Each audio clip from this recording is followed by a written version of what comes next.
백만검은 검법에 익숙했고 석파천은 공력이 심오하여 크게 득을 보았다. 근근히 20여 초를 싸우게 되었을 때 석파천은 팔을 휘두르며 곧장 정면으로 공세를 펼쳐 들어갔다. 그 기세가 너무나 놀라워 백만검은 미처 피할 사이가 없었다. 부득이 그는 검을 들어 막았다. 순간 백만검은 손에 들린 장검 앞부분이 충격에 그만 뚝 떨어져 나가고 말았다. 석파천은 그 즉시 뒤로 물러났다. 백만검은 안색이 새파래지다 못해 붉어져서는 설산파의 제자들에게서 검을 한 자루 빼앗아 들고 다시 석파천을 공격해왔다. 석파천은 오랫동안 싸우게 되자 체내의 진력이 차츰 솟아나게 되었다. 그리하여 그가 한 칼을 휘두를 때마다 백만검은 받아내기가 무척 어렵게 여겨졌다. 칼에 강맹한 힘이 실려 있어서 다시 몇 초를 싸우게 되자 백만검의 장검이 뚝 부러지고 말았으며 백만검은 다시 장검을 바꾸어 싸웠다. 네 번째 장검이 부러져 나가게 되었을 때 백만검은 부러진 장검을 든 채 큰 소리로 부르짖었다. 너의 내력이 나보다 훨씬 뛰어나다만 초식에 있어서 나는 너에게 지지는 않는다. 그리고 그는 다시 다른 장검을 빼앗아 들고 공격을 해왔다. 석파천은 사노파가 싸움을 그만하라는 명령을 내려주기를 바랐다. 그리하여 그는 연신 사노파 쪽을 바라보았다. 사노파는 싱글벙글 득이에 찬 얼굴을 하고 서 있었다. 옆에 서 있는 수아는 근심스러운 얼굴로 그들의 싸움을 지켜보고 있었다. 갑자기 석파천은 지난번에 이겨도 상대방의 체면이 깎이지 않도록 하라는 그녀의 당부를 머리에 떠올렸다. 그는 매우 난처했다. 백만검은 설산파에서 명망이 높은 사람인데 이토록 많은 사람 앞에서 그를 패배시킨다면 그의 체면이 서지 않을 것이지만 자기가 진다면 영영 수아를 만나지 못하게 되리라는 생각에 그만 어찌할 바를 몰랐다. 문득 그는 수아가 그와 같은 말로 당부를 하고 초식을 가르친 후 절까지 한 것은 바로 오늘과 같은 경우에 대비해서 미리 부탁을 한 것이 아닐까 하는 생각이 떠올랐다. 그는 즉시 무승부의 방고측격이란 1초를 펼쳤다. 지난날 천어 도장에게 했듯이 왼쪽에 한 칼질을 하고 오른쪽을 한번 내려쳤다. 이렇게 되자 그의 가슴팍이 완전히 드러나게 되었다. 백만검은 한참 신이 나서 싸우고 있는 판인데 갑자기 상대방의 가슴에 허점이 보이자 생각도 해보지 않고 찔러 들어왔다. 바로 이때 석파천은 초식에 따라 칼을 바로 앞으로 내려치고 있었다. 백만검은 장검이 그의 가슴팍과 아직 한 자의 간격을 남겨놓고 있을 때였다. 그러나 백만검은 이미 석파천이 칼을 내리치면서 뻗쳐낸 강맹한 내력에 부딪히게 되고 번개에 맞은 듯 온몸이 찌르르 해오는 것을 느꼈다. 동시에 장검도 충격을 받고 윙윙거리며 마구 떨렸다. 그 순간 석파천은 뒤로 두 걸음 물러섰다. 따라서 그는 자기가 이미 상대방의 장검을 몇 자루나 동강을 냈으니 자기의 칼도 동강이 나야 무승부가 될 것이라고 판단을 했다. 내력을 벼락같이 돋우어 칼에 주입했다. 뚝 하는 소리와 더불어 칼은 그가 갑자기 주입한 내력을 견디지 못하고 두 토막이나 마치 칼이 백만검의 장검에 부딪혀 부러진 것 같았다. 수아는 길게 안도의 숨을 내쉬었고 난군의 그와 같은 보살핌에 흐뭇한 기분이 되었다. 백만검은 창백한 얼굴로 장검을 땅바닥에 푹 꽂고서 석파천에게 말했다. 내가 손에 사정을 둔 것은 내가 모를 줄 아느냐? 여하간 무사람들 앞에서 추한 꼴을 보이지 않게 해준 점은 고맙네. 사노파는 매우 득이에 찬 표정으로 입을 열었다. 얘야, 너무 괴로워할 것은 없다. 그 도법은 이 애미가 가르친 것이다. 나중에 너에게도 전수해주마. 내가 진 것은 이 애미에게 진 바와 다름이 없는데 모자지간에 그런 승부를 따져 못하겠느냐? 처음에 그녀는 잔뜩 꼴을 내고 있었으나 석파천이 금오도법으로 자기의 남편이 키워놓은 아들을 이기자 남편의 검법을 이겼다는 점에서 크게 흐뭇해졌다. 그래서 그녀는 아들을 위로까지 한 것이었다. 백만검은 어처구니가 없었으나 치하를 하지 않을 수 없었다. 어머니의 도법은 정말 대단합니다. 이 자식은 우둔해서 제대로 배우지도 못할 것 같습니다. 산오파는 그의 곁으로 다가가 머리를 쓰다듬어주며 위로했다. 너는 저 녀석보다 총명하다. 그가 배울 수 있는데 내가 왜 못 배우겠니? 그리고 그녀는 석파천에게 명했다. 빨리 너의 장인 될 사람에게 인사를 하지 않고 무얼 하느냐? 석파천은 일순 어리둥절해졌으나 곧 알아차리고 놀람과 기쁨에 얽힌 심정으로 앞으로 나아가 절을 했다. 백만검은 이를 피하며 날카로운 어조로 부르짖었다. 잠깐! 그 일은 나중에 논의하도록 하자. 그리고 그는 산오파에게 다시 입을 열었다. 어머니, 이 녀석의 무공은 고강하나 사람됨은 경박하기 이를 데 없습니다. 수아의 한평생을 그르치는 일이 없도록 하십시오. 이때 이사가 나서서 입을 열었다. 좋아, 좋아. 우리들은 잔치를 열든 열지 않든 그 국수를 먹지 못할 것이나 이 소영제가 설산파의 장문이 되는데 이의가 없는지 빨리 결정을 내리도록 하시오. 백만검과 성자학 등 그 누구도 입을 열려고 하지 않았다. 석파천이 동패를 받아 협객도로가 죽어주었으면 하는 심정은 그 누구나 똑같았던 것이다. 장삼은 품속에서 2개의 동패를 꺼내더니 웃으면서 석파천에게 말했다. 형제가 설산파의 장문인이 된 것을 축하하네. 이 동패마저도 받아두게. 그러면서 그는 왼쪽 눈을 몇 번 찡긋해 보였다. 석파천은 그제서야 그들이 자기의 신분을 알고 있다는 사실을 깨달았다. 나는 한마디도 하지 않았는데 어디서 빈틈을 드러내게 된 것일까? 그는 장삼과 이사의 무공이 지극히 고강한 만큼 견식 또한 다른 사람들보다 월등하다는 사실을 잘 모르고 있었다. 사실 그는 아무 소리도 하지 않았지만 조금 전 백만검과 손을 쓰게 되었을 때 도법은 그렇다 치고라도 내력의 고강함은 강호에서 진정 보기 드물고 듣기에도 드문 정도였다. 장삼과 이사는 그와 함께 독주를 내기 삼아마신 적이 있기 때문에 그의 내력에 대해서 지극히 탐복하고 있는 터라 어찌 그를 알아보지 못하겠느냔 말이다. 석파천은 동패가 자기 앞으로 뒤밀어지게 되자 속으로 생각했다. 어쨌든 간에 장락방에서 나는 이미 동패를 받은 바가 있다. 한 번 주거나 2번 주거나 마찬가지이니 다시 한 번 더 받는다고 해서 무슨 상관이 있겠는가. 그리하여 정이 손을 뻗쳐서는 그 동패를 받으려고 했다. 갑자기 산오파가 소리를 쳤다. 잠깐! 석파천은 손을 움츠리고서는 고개를 돌려 산오파를 바라보았다. 산오파는 석파천을 바라보며 입을 열었다. 설산파의 장문인 자리는 무공에 의해 결정한다고 말했기 때문에 내가 빼앗은 셈이 되었다. 하지만 나는 늙은 멍청이가 장문인이 되었을 때 자존망대에서는 그야말로 이 세상을 주름잡을 듯이 위풍이 당당한 것을 보았다.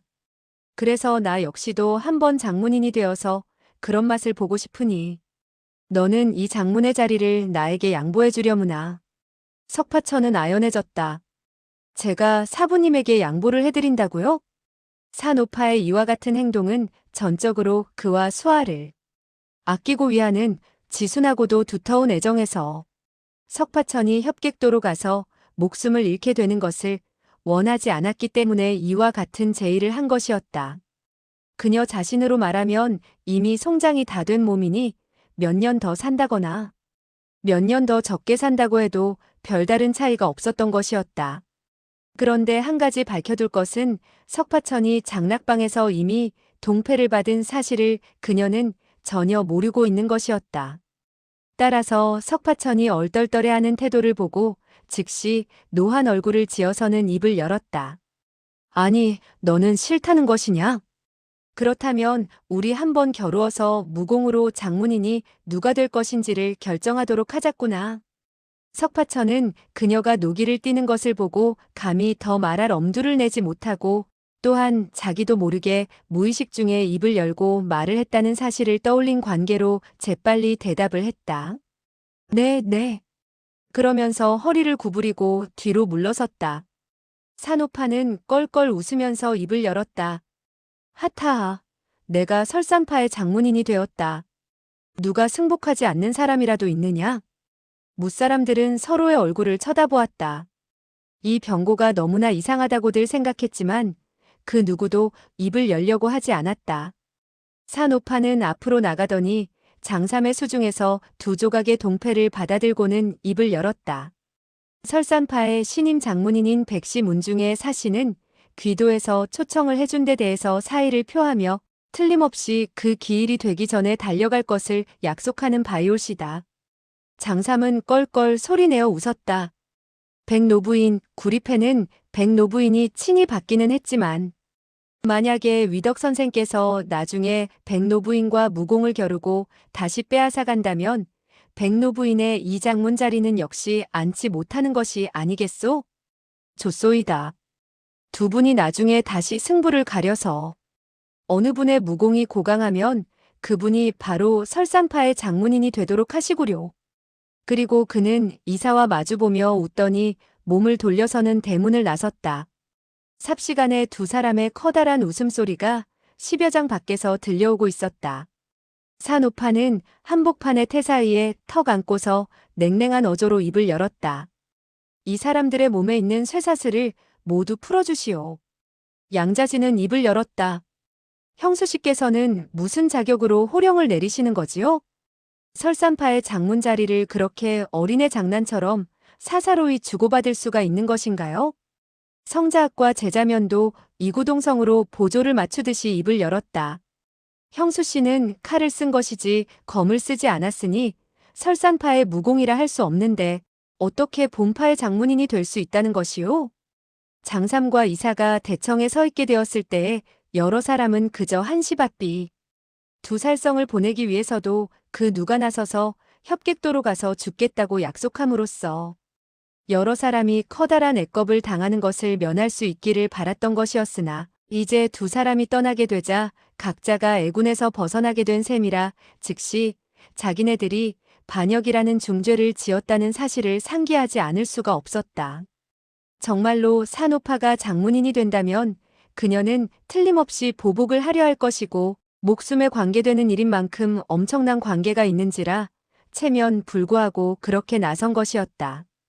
그러자 대뜸 대청에 있는 많은 사람은 떠들어대기 시작했다. 산오파는 눈썹 하나 움직이지 않고 말했다. 좋아. 당신네들이 내가 장문인이 되는 것을 승복할 수 없다면 이것도 상관없는 일이겠지. 그리고 그녀는 두 손으로 그 두 조각의 동패를 들고 땡그랑하니 소리가 나도록 맞부딪히게 하고서는 다시 입을 열었다. 그 어느 누가 장문인이 되어서 협객도로가 동지 팥죽을 먹고 싶다면 얼마든지 동패를 가져가도록 하오. 조금 전에 그 뚱보가 말했지만 동패를 내가 받기는 했지만 설산파의 장문인의 자리는 여전히 무공에 의해서 결정할 수 있다고 하지 않았소? 그러고 나서 그녀는 시선을 들어 성자학과 제자면 그리고 양자진 각자의 얼굴을 하나하나 훑어보았다. 여러 사람은 모두 다 얼굴을 돌려서는 감히 그녀와 마주 쳐다보지를 못했다. 복말리는 입을 열었다. 사모님 모두들 하극상의 죄를 짓고 사부님의 뜻을 거슬렸으니 실로 만번 죽어 마땅합니다. 그러나 이 가운데는 정말 부득이한 고충이 있었습니다. 그리고 그는 두 무릎을 땅바닥에 꿇고 연신 큰절을 올리며 다시 말을 이었다. 사모님께서 본파의 장문인이 되신다면 더 말할 나위 없이 좋은 일이지요. 사모님께서 이 제자를 죽이고 싶다면 이 제자는 기꺼이 죽음을 받겠습니다. 그러나 사모님께서는 다른 사람의 죄를 사하시어 무사람들의 마음을 안정시켜 주어 본파에서 다시 스스로 죽고 죽이는 커다란 애겁이 되풀이되지 않도록 해주셔야 하겠습니다. 산오파는 고개를 끄덕였다. 자네 사부의 성질이 좋지 못하다는 것을 내 어찌 모르겠는가? 그가 자네의 팔을 자른 것만 하더라도 크게 잘못한 일이지. 도대체 이번 일이 어떻게 돼서 일어났는지 자네가 한번 이야기를 해보게나. 복말리는 다시 두 번 큰절을 하고는 입을 열었다. 사모님과 백사형 그리고 무사제들이 산을 내려간 이후 사부님께서는 매일같이 성질을 부렸습니다. 본문의 제자들은 그 어른에게 얻어맞고 욕을 먹는 것은 조그만 일이었지요. 모두들 사문의 무거운 은혜를 입고 있는 이상 어떻게 원망하는 말을 할 수 있었겠습니까? 그런데 반달 전 갑자기 두 명의 노인이 사부님을 찾아왔는데 그들은 두 형제로서 한 사람은 정불삼이라 하고 한 사람은 정불사라고 했습니다. 산오파는 깜짝 놀란 얼굴이 되었다. 정불사라는 늙은이가 능소성에는 왜 찾아왔다는 것이지? 복말리는 여전히 머리를 조아린 채 설명을 했다. 두 늙은이는 능소성으로 들어서는 즉시 사부님과 서재에서 밀담을 나누었지요. 무슨 말씀을 주고받았는지 제자들로서는 알지를 못합니다. 다만 두 늙은이가 사부님의 비위를 거슬린 결과 사부님과 그들 두 사람이 크게 언쟁을 벌이게 되었지요. 제자들은 사부님께서 설상파의 장문인이시니 친히 그 내력이 분명하지 않은 자들을 요리한다는 일은 있을 수 없다고 생각했기 때문에 모두 서재 밖에서 사부님의 명령이 떨어지기만 하면 달려들어가서 그 두 늙은이를 쫓아내려고 지키고 있었습니다. 그러나 사부님께서는 매우 화가 나셔서 그 정불사와 맞서 욕지거리를 했는데 무슨 병나산이니 자연돈이 하는 이름을 들먹였고 또한 한 여자의 이름까지 언급을 했는데 그 이름은 무슨 소치인가 하는 것이었지요. 산오파는 싸늘히 코웃음치며 안색을 굳혔다. 그러나 묻제자가 자기의 규명이 소치라는 사실을 모르고 있는데 그와 같은 사실을 들추어내면 오히려 보기 흉하다는 생각이 들어 즉시 얼굴빛을 풀고는 물었다. 나중에 어떻게 되었느냐? 복말리는 천천히 대답했다.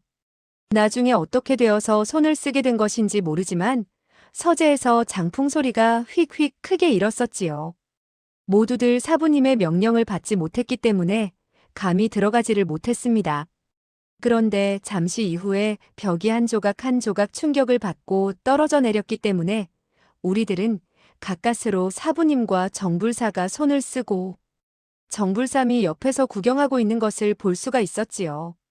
두 사람이 뻗쳐낸 장풍은 소용돌이를 쳐 서재의 사면벽을 모조리 무너뜨리고 말았습니다. 그리고 잠시 이후 정불사는 끝내 사부님의 신용을 당해내지 못하고 한 대의 주먹을 가슴팍에 얻어맞고 면모금의 피를 토하게 되었습니다.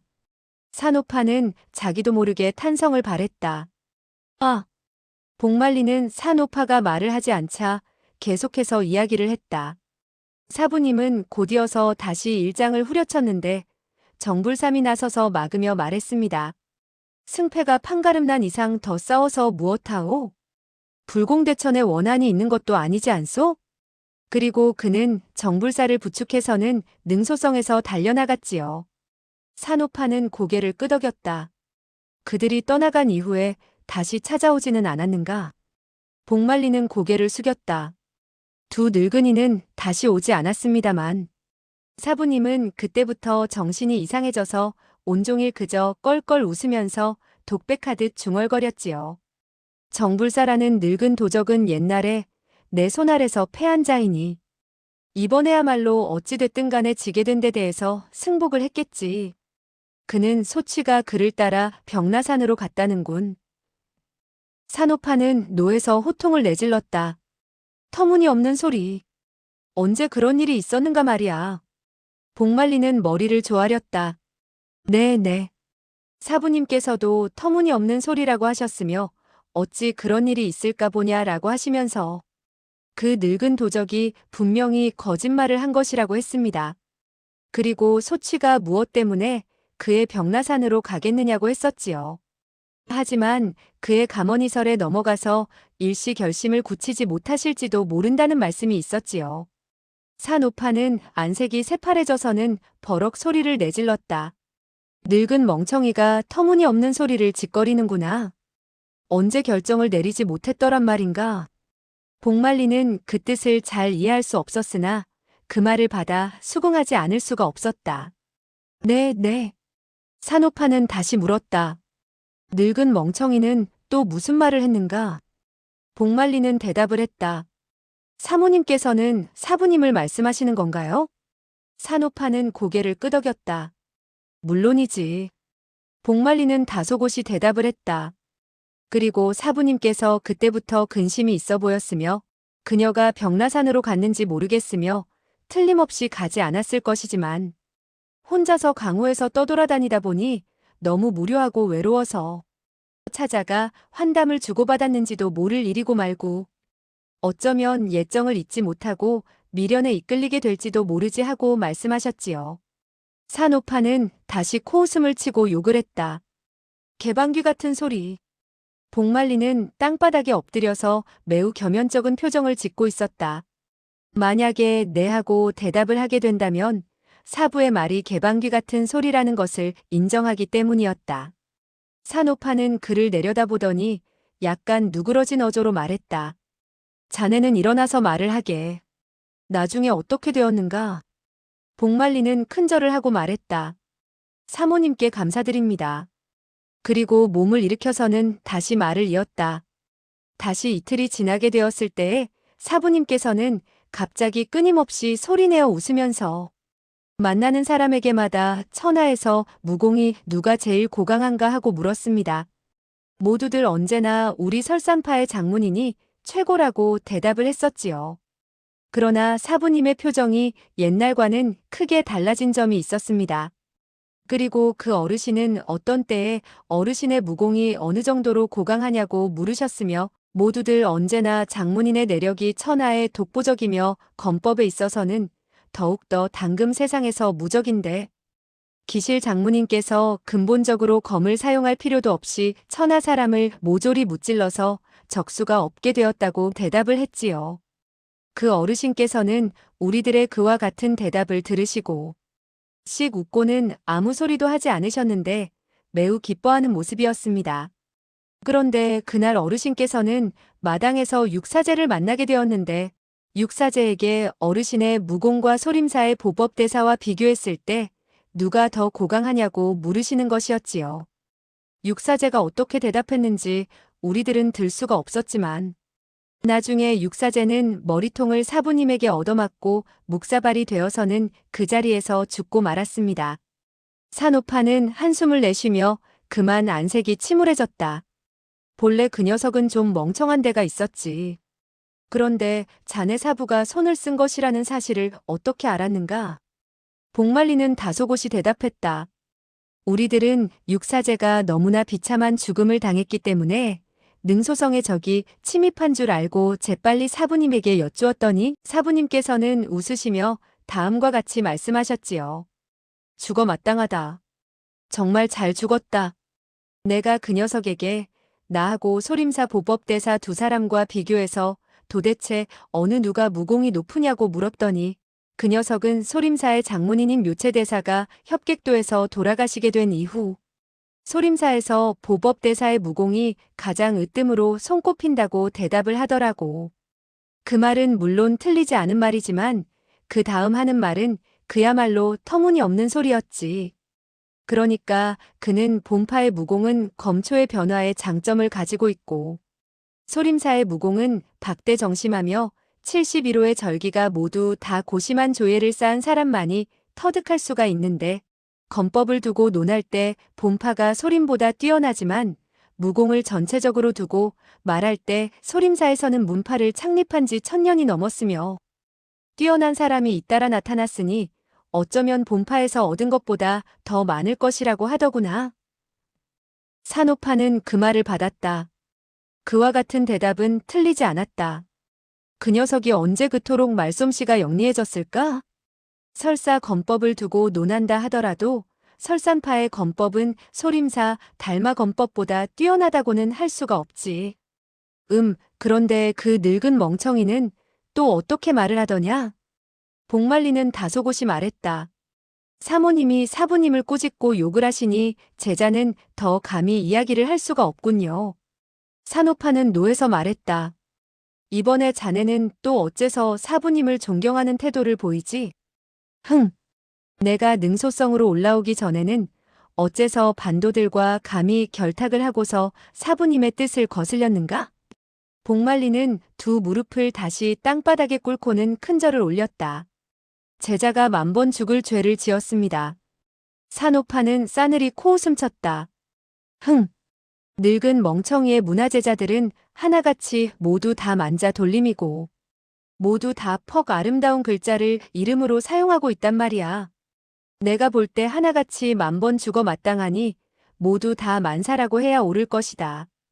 복만사, 백만사, 경만사, 왕만사, 가만사, 호연만사, 화만사. 그녀는 한 사람의 이름을 들먹일 때마다 시선을 옮겨 그 제자들을 바라보았으며 제자들의 얼굴을 하나하나 훑어보게 되었다.